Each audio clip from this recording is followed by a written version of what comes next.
may be wondering why I have this incredible hat up here today, and the reason is because it's awesome.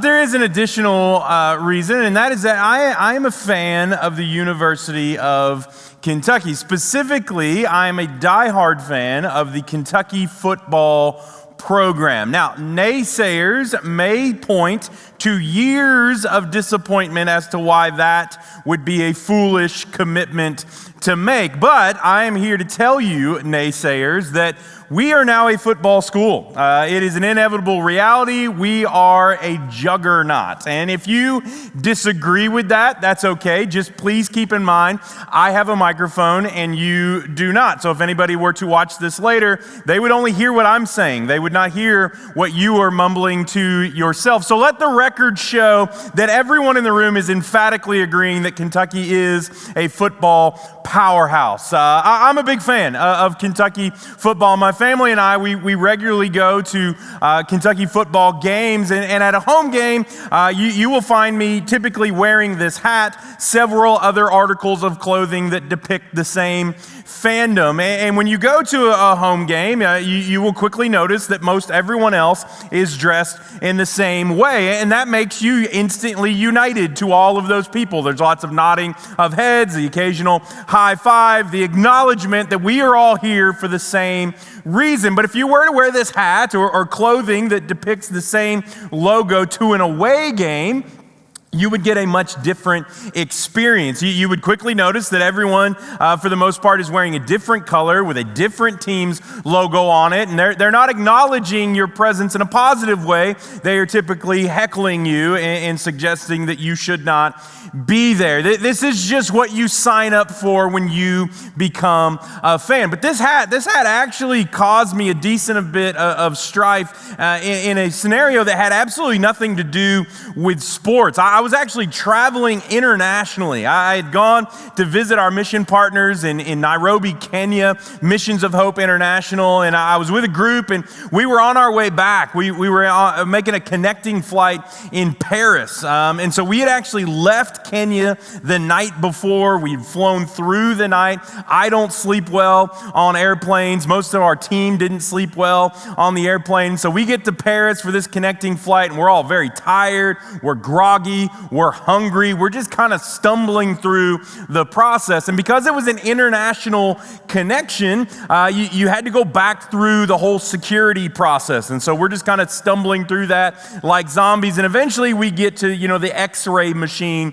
portion where your belongings go through an X-ray machine, you go through a metal detector, and you're reunited with your belongings on the other side. And one of the many requirements nowadays is that you have to remove all hats. And so I take this hat off, which I happened to be wearing at the time, and I set it on the belt along with my actual belt, my bag, my shoes, and I send them all through the X-ray machine, and I stumble through the metal detector. And then on the other side, I wait my turn, and my belongings start coming out. Here comes my shoes, here comes my belt, here comes my bag, but no sign of my hat. So I put on all the other stuff, and I get resituated, and I continue to wait and watch, but my hat never emerges. And after I waited what felt like a pretty appropriate amount of time, I decided I needed to talk to somebody. I needed to address this issue and figure out what was going on and reclaim my hat. And so I approached one of the security agents. Now, I've done enough traveling to know, like, these people, they don't have an easy job. They interact with a lot of grumpy and hurried people throughout the day, and so their patience can sometimes be thin. And I also had enough self-awareness to know, like, I've basically been up all night, I'm tired, I'm hungry, therefore, like, I'm very prone to irritability in moments of inconvenience like this. And so I took all that into account and really prepared myself for this interaction. I told myself, I'm going to be calm, I'm going to be patient, I'm going to keep my tone level, and I'm going to appeal to this gentleman's noble character. And so I approach him, and I just very calmly say, "Excuse me, sir, but I have a bit of a problem. I put my hat on the belt, it went through the X-ray, but it actually never came out, and I was hoping maybe you could help me locate it." And so this gentleman turns to me, and he stares at me for what feels like an eternity, before he very emphatically, as though making a point, says, "Good morning," and then continues to stare at me. And so I picked up the social cue and I nodded and I said, "Good morning," and forced a smile. And then he told me, he said, "In France, we say good morning first." So again, I forced a smile and nodded. I apologized for my impoliteness, and I repeated my original question. And again, he just stared at me. And again, after what felt like an eternity, he looked at me and he said, "That must be very frustrating." I'm like, yeah, friend, it is. It's really frustrating. So is this little interaction we have going here. And then all this guy did, he didn't say another word. He just simply pointed to another security agent, turned around, and walked away. And so again, I pick up the social cue. He wants me to go talk to that guy now. And so I go over to that guy. And as I'm approaching, I take a few deep breaths. I collect myself, and I mentally prepare for the next interaction. And so this time, "Excuse me, sir." And as he turns, I said, "Good morning." And then I repeated my problem. I put my hat on the belt, went into the x-ray machine, never came out. I was hoping maybe you could help me locate it. And this gentleman also just stared at me for what felt like, again, an eternity, and then finally said, "What would you like us to do, sir?" And I'm completely taken aback because to me, this feels like a very resolvable situation. I mean, maybe the rest of the world just knows that x-ray machines incinerate hats instantly, but I feel like it has to be somewhere. I don't understand why there is such a barrier between me and finding this hat. And he stares at me for a while longer, and then he again just points at another security agent. And so I turn, I look at the new security agent. He's walking around with a clipboard. I can tell from his uniform and the fact that it's more elaborate that he's probably some sort of a supervisor. And so I make my way to the third security agent. And again, I take several deep breaths. I collect myself and I mentally prepare for a third interaction. And so I walk up and I say, "Excuse me, sir. Good morning." And then I repeat my problem. I put my hat on the x-ray machine. It went in. It never came out. And I've talked to this guy, I've talked to this guy. Nobody seems to be able to tell me where my hat is. Is there any way that you could help me? Instantaneously, the supervisor gets a very uncomfortable frown on his face and begins shaking his head. And then he asks me, "What does your hat look like?" I said, "Well, it's blue. It's the most glorious shade of blue in all the land. It's kind of a royal blue. It's got a white logo on it, and the logo says UK." And the man kind of closes his eyes and continues to shake his head. And then he walks directly to the exact machine that I had used. He reaches down, opens a little compartment door, and he pulls out my hat. He walks over, he hands it to me, he says, "Sir, I'm very sorry for the inconvenience." All the while, the two gentlemen that I'd previously interacted with are behind him, looking at each other, smiling triumphantly. I still don't know what happened. I have no idea why this happened. I have no idea what was really going on. All I can imagine is that perhaps the two French gentlemen mistook the U and the K on my hat to not represent the University of Kentucky, but perhaps to represent the United Kingdom, and that I had found myself in some sort of vicious turf war. I don't know. I mean, a part of me thinks maybe they were just Louisville fans. Regardless, now when I travel internationally, I connect through Holland. No more France for me. Displaying your affiliations in the form of clothing opens you up to experiences like this. Now, when you're surrounded by people who share your affiliation, it's great. Like when you interact with those people, there's an instant sense of camaraderie. More than a few times, as I've traveled, I've run into people who have responded to this hat with a high five and a go Cats all over the world. But when you interact with people who don't share your affiliations and who have different affiliations, you can rest assured there's going to be a certain element of conflict and even the potential for backlash. This is actually an idea that Christ has been building in the Sermon on the Mount and investing into those early followers. If you remember when we began this journey last week, we started with something called the Beatitudes, 8 statements of blessings, but we noted that these statements are really invitations. They're invitations to break our association with the world and its values and its direction and to go all in on God's emerging kingdom. And if you remember, the 8th blessing statement was all about persecution. Christ ended this thought with the idea that when you live counterculturally, as he's calling us to, we can rest assured that culture will hate you for it. And culture will begin to push back. And Christ elaborates on this in Matthew 5, verses 11 and 12. He says, "Blessed are you when people insult you, persecute you, and falsely say all kinds of evil against you because of me. Rejoice and be glad, because great is your reward in heaven. For in the same way they persecuted the prophets who were before you." Christ makes it very clear that not only is persecution coming, but we should actually lean into it with a sense of rejoicing and gladness. Why? Because it actually increases our reward in heaven. It further associates us with those who have gone before us in the triumph of their journey. But most importantly, this draws us deeper into the heart of our Father.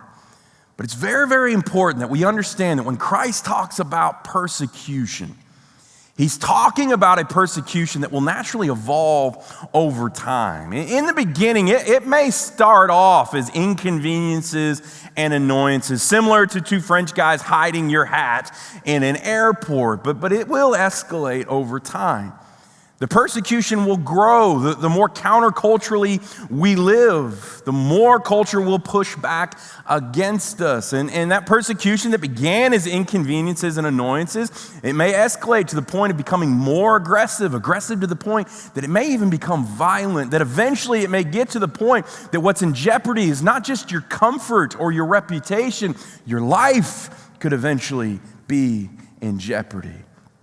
Now, at the end of the day, my affiliation to University of Kentucky begins and ends as a fan. I will proudly wear this hat, and I will even wear it in environments where I get a certain amount of backlash for it. But make absolutely no mistake, if there is ever a point in my life where I'm wearing this hat and somebody puts a gun to my head and says, "I don't like that hat, and if you continue to wear it, I'm going to kill you," I'm going to take this hat off. Like, I'm not going to think twice about it. I will immediately take the hat off. I'll do whatever they want with the hat. I will break my association with that hat instantaneously if my life is ever on the line. Why? Because I'm just a fan.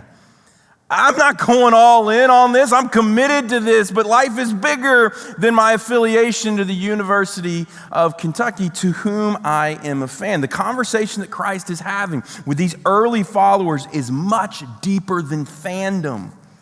He is inviting them to go far beyond affiliation. He is calling them to build their entire lives on this truth. And rather than just be known for their affiliation to it, to become known for their embodiment of it. And so after describing these 8 shifts that must take place in our hearts, Christ begins to unpack the change that must take place in our public lives. When people see us, they will know what we are about, not because we're wearing a particular hat or a particular article of clothing, but because of the way that we live. It's because, as Christ says, our lives are lived in a way that makes us the salt of the earth. Now, initially, being salt doesn't sound all that exciting. Like when we read this today, we're instantly like, what the heck does that mean? But back then, when Christ first spoke this to the original hearers, there would have been no confusion amongst them. They all would have kind of been nodding and looking at each other like, ooh, salt, that's a big deal. Because back then, salt was actually tremendously useful. It was also tremendously valuable. Salt was often used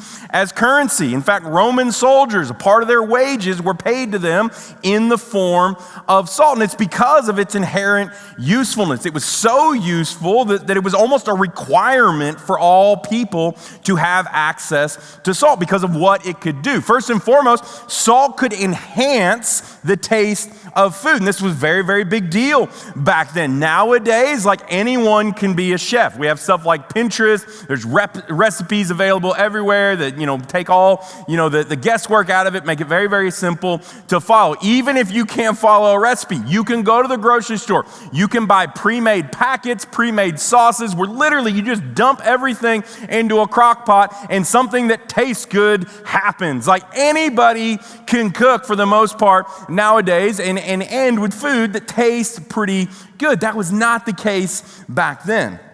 Access to spices or an herb garden, that was considered a luxury, but almost everybody had access to salt. And in fact, you would carry it with you everywhere you went. So anytime you sat down to a meal, you had the ability to sprinkle some salt on your food and instantly make it taste a little bit better. And so salt enhanced the taste of the food that they ate day in and day out. Everybody would use salt for this purpose, but this wasn't even the primary use of salt. This was kind of like an added bonus. The primary use for salt was actually the fact that salt preserved the life of food. This was hugely important in a world didn't have food storage, didn't have refrigeration yet, where food was very costly, very precious, especially something like meat. You needed meat to last as long as possible, and salt had the ability to extend the life of meat. You pack meat in salt and it would ward off decay, it would ward off contamination, it would extend the life of that meat so that you could keep it longer and so that you could get a whole lot more use out of it. So salt was a very big deal, brought about a lot of necessary benefits to the lives of ancient people. Thus why Christ says, you are salt. You are tremendously beneficial, tremendously useful to the world around you. But the question has to be asked, well, how do we bring about the same benefits of salt? Well, it's simply this. Your redeemed heart and your transformed life will enhance and preserve just like salt. You got to remember at this point, when Christ sits these followers down and he tells them this stuff, he's already begun to do a lot of public things. Okay, as we look back in Matthew last week, we know he's already begun preaching, and as he's preaching and illuminating this truth, he's backing it up by these tremendous displays of power. That power is being unleashed, and a lot of good stuff is happening. Sick people are being made well. Blind people are being given the ability to see. People who couldn't walk can now walk. People who are possessed by demons are tasting freedom. These incredible things are taking place. Christ has unleashed good in a way that people have never seen before. But as this kingdom grows, as this ministry progresses, what we're going to see happen on into the Gospels is that these followers are going to start doing the stuff they've seen Christ do. And on into the book of Acts, these people will be the ones who are healing people, who are casting out demons, who are radically changing the lives of people around them through the extension of Christ's truth, through the extension of the power that has been entrusted to them. That's how we enhance good. We take the good that Christ is already doing in our midst and we extend and share it. We share it with people who desperately need to encounter hope. That's how we enhance good, but we will also preserve that good. And this is hugely important. Remember that culture, when you live counterculturally, will hate you for it, and it will push back. Culture hates, evil hates that all this good is happening, and it will absolutely push back against good. And how is it going to push back against the good? What does evil do about all this good? It seeks every opportunity it can possibly find to corrupt and contaminate the good. And so it becomes our responsibility to protect and ward off that corruption and contamination by preserving the purity of the good. How? By making sure it is always focused on the truth of Jesus Christ. That's why we don't just do the things that Christ did, but we constantly proclaim who Christ is. And as these followers continue to do that, they'll be warding off evil's every attempt to curb this good stuff towards corruption. That is how we enhance. That is how we preserve all of the good. But as Christ says, this only happens if we remain salty. Okay, so there was a few different ways you could harvest salt at this time period in this area where these followers would have lived. They lived very close to something called the Dead Sea, which is tremendously salty. That's why I call it there. Very few things can live or grow in it because it's so salty, but it was a great place to harvest salt. And so there's a couple different ways you could do that. The primary way, the best way, was to dig what was called salt traps. So these were holes kind of just off the coast of something like the Dead Sea where water would get in, but then that water couldn't get back out. And then you would just wait. You would wait for the sun to evaporate all that water, and what would be left behind would be a layer of salt that you could then harvest, and it was pretty efficient. Like you would have some really, really good salts if you did it that way. But it was also very time consuming. You had to wait for all the water to evaporate, and then you had to take time to harvest it. And so you really had to be patient for that form. There was a far quicker way to get salt, but it was way less efficient. There were things called salt marshes. Okay, they were also near the coastline of these seas, particularly the Dead Sea. And they were kind of these naturally forming swampy-like areas where water would get trapped, but a whole lot of other stuff would also get trapped there. You'd have a lot of other minerals, a lot of other sediments, and then, kind of salt-tolerant plants would begin to grow there, and salt-tolerant creatures would begin to inhabit there. And so it was kind of its own little ecosystem, and it was absolutely a place that you could harvest salt. The problem was that when you took the salt, you typically took a whole bunch of other stuff with you. That was inevitable. And there was a few different ways that you could try to separate the salt, but there was no foolproof method. And so you would always have other stuff in the salt, which in and of itself isn't necessarily a problem unless that stuff starts to dilute the salt, which was very, very common. And it would actually dilute the salt to the point that when you tasted salt, it didn't taste like salt anymore. It tasted like nothing. And so immediately it's lost its ability to enhance. And it's actually lost so much of its original chemical structure that it also doesn't preserve. That type of salt was not valuable because that type of salt was not useful. And so you know what they did with salt like that? They literally dropped it on the ground, and eventually people would be walking all over it. And this is a clear call to purity. You cannot be the salt of the earth. You cannot enhance and preserve if your heart becomes diluted. You cannot be a casual fan of this thing that Christ is building. You have to be all in. Your heart must belong to Christ, and your life must reflect that in order for you to move the kingdom forward as you are being called to do. That's the requirement of good salt.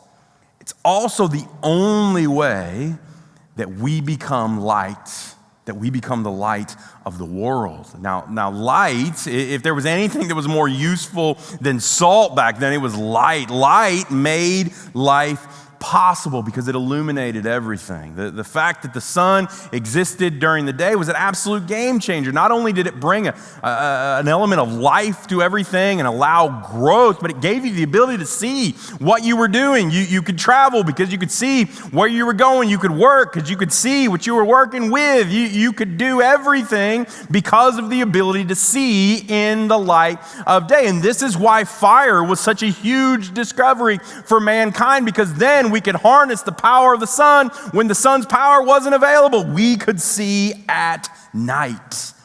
And Christ gives two very powerful, very interconnected illustrations of the power of light, specifically at night.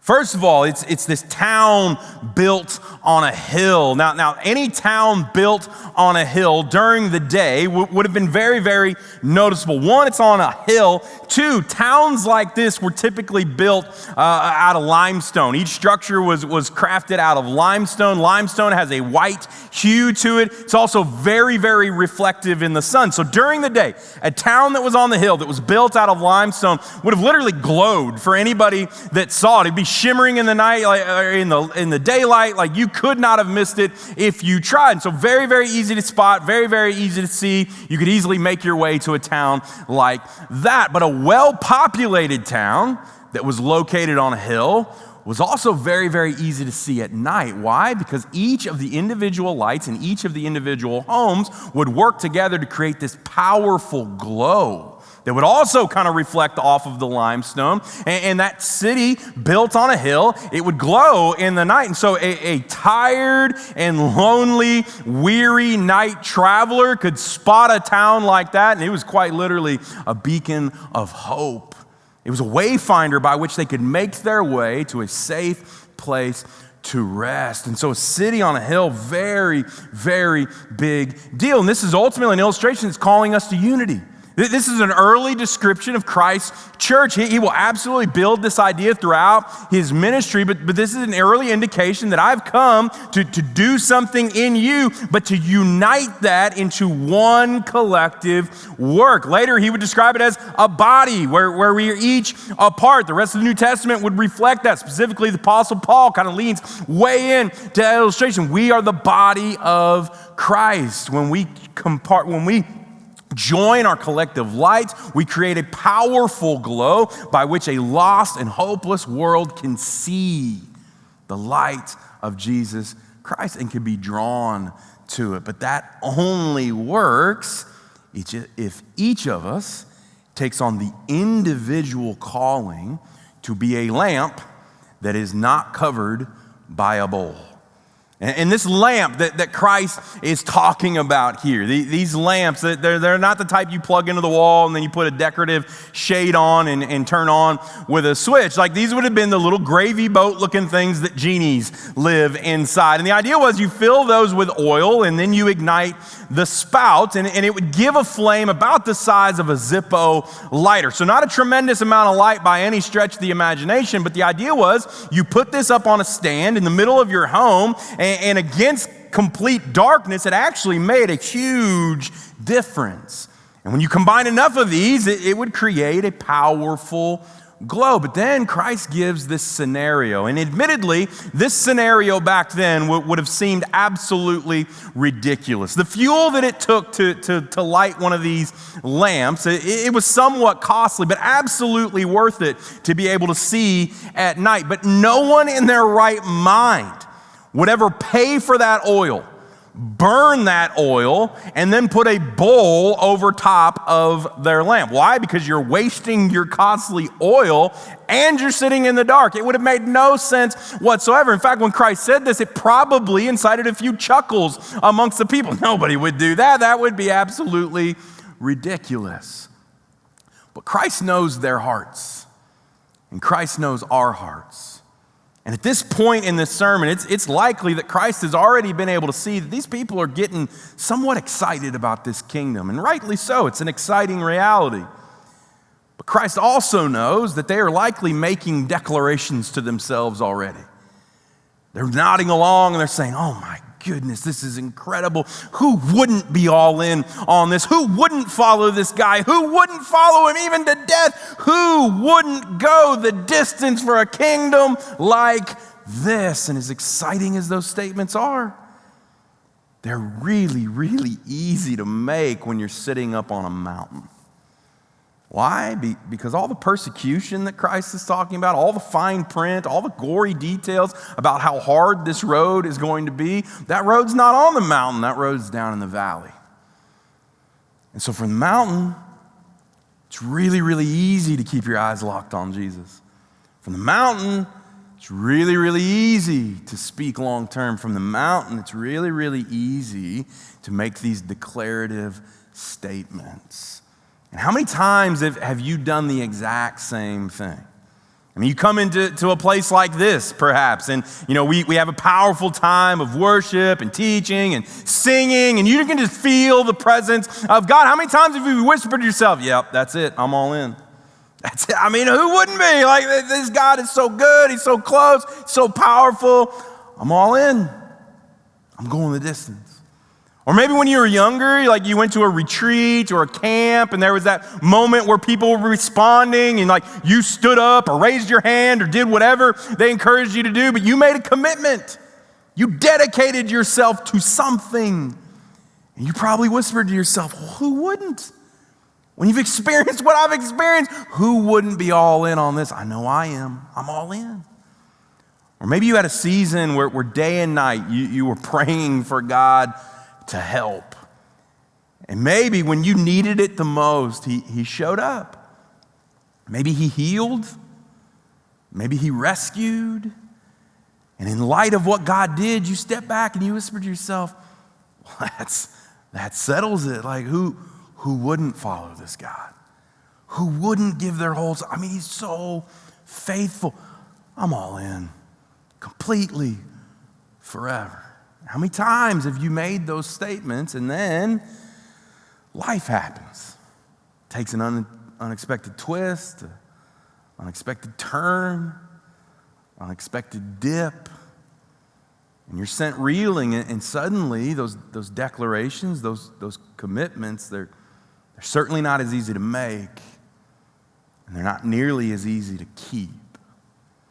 This happens. It will happen. You will have those moments, and it's in those moments that we must remember we are salt and we are light.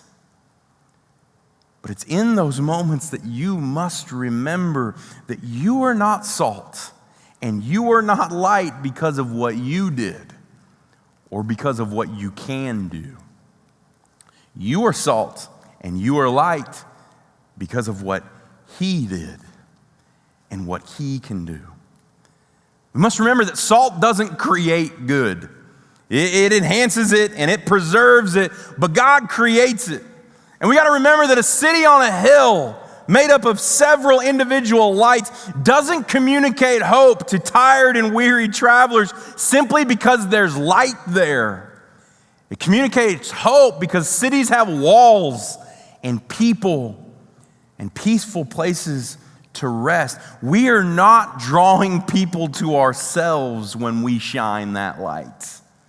We are drawing them to the real source of light, the light of all mankind, Jesus Christ. And this last statement that Christ makes, it's huge. It's absolutely huge. This reality that when we let our light shine before others, they will see and glorify God. But if you take just that statement, or even just the passage that we've walked through today, and you hang it by itself, I think it can create a tremendous amount of pressure.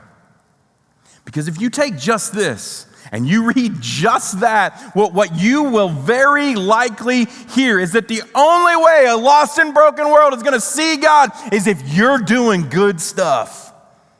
So no pressure, but don't screw this up for God.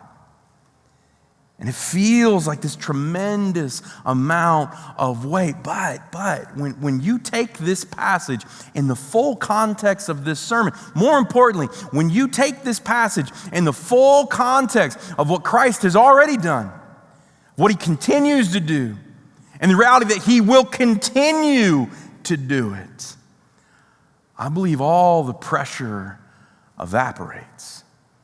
Because we aren't being called just to affiliate ourselves with Christ. We are being called to embody Christ. We are not being asked to put on a hat or a t-shirt to display our affiliation. We are being asked to put on a new self as a new creation. And get this. This is a self. This is a new self that you don't have to create. It's a new self that you don't even have to fuel. Because Christ authored it. And Christ fuels it. We are not being called to do life on behalf of Christ. We are being called to do life with Christ.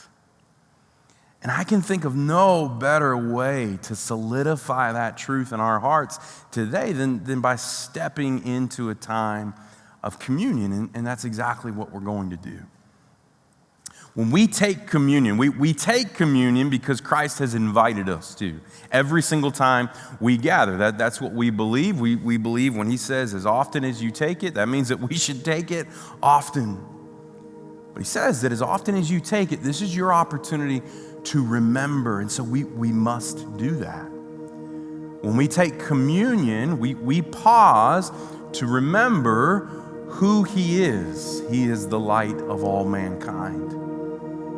He is God's beloved Son who stepped into our mess. And we must remember what he's done. He became flesh. He walked among us. He set an example worth following. And then he gave everything on our behalf.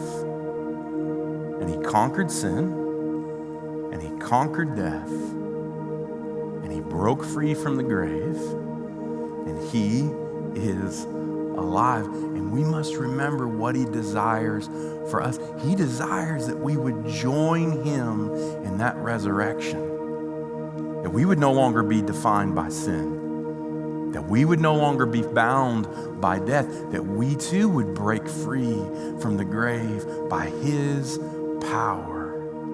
And then we would carry his name to a world that desperately needs to hear it. Every single time we take communion, we remember that. And we recalibrate our hearts to that reality, and it changes everything. And so as we go into this time, my prayer for all of us as I pray over this time and pray over us was that Christ would do the work in our hearts that only he can, that would enable us to see our redeemed identity as that of salt and light. And then we would commit ourselves by the power of Christ to fulfilling those roles as we enhance and preserve the good that he has poured out into this world. And as we exist as that beacon of hope that will not cover ourselves up, that will not allow the flame to be extinguished, because the author and perfecter of our faith is enough to sustain us. Let me pray for us as we go into this time together. Father God, we thank you so much for your goodness. We thank you so much for your truth. And we thank you so much that it is true, and you can build a life upon it. So I pray that the truth that we've walked through today would become that for us. It would become the foundation on which we build.